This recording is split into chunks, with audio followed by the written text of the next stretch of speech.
வணக்கங்க. நான் அன்றைக்கி பீன்ஸ் கேரட்டு பொரியல் செய்ய போகிறேன்.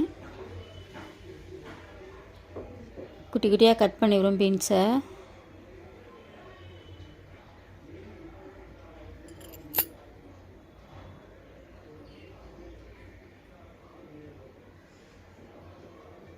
இப்போ பீன்ஸை கட் பண்ணியாச்சு. கேரட்டை கட் பண்ணிடுவோம். அதையும் குட்டி குட்டியாக கட் பண்ணிடுவோம். இப்போ கேரட்டு பீன்ஸு ரெண்டையும் ஒன்றா கட் பண்ணியாச்சு. கடாய் அடுப்பில் வச்சுருவோம். கடாய் சூடானதை எண்ணெய் ஊற்றிடுவோம். எண்ணெய் சூடானதை கடுகு உளுந்து சேர்த்துருவோம். கடுகு உளுந்து வெடித்ததும் கருவேப்பிலை போட்டுருவோம்.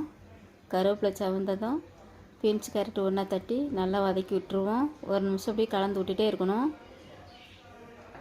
இப்போ தேவையான அளவு உப்பு சேர்த்துட்டு அதையும் கலந்து விட்டுருவோம்.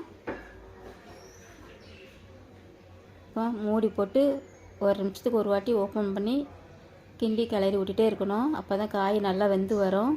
அடுப்பு சிம்மில் தான் இருக்கணும். இப்போ காய் நல்லா வெந்துடுச்சு. ஒரு 1.5 டீஸ்பூன் மசாலா, குழம்பு மசாலா சேர்த்து வதக்கி விட்டுருவோம். அடுப்பை ஸ்பீடாக வச்சு விட்ருவோம். நல்லா வதக்கி விட்டுட்டு ஒரு தட்டில் பரிமாறிடுவோம். இது மாதிரி நீங்கள் செஞ்சு பாருங்கள், டேஸ்டியாக இருக்கும்.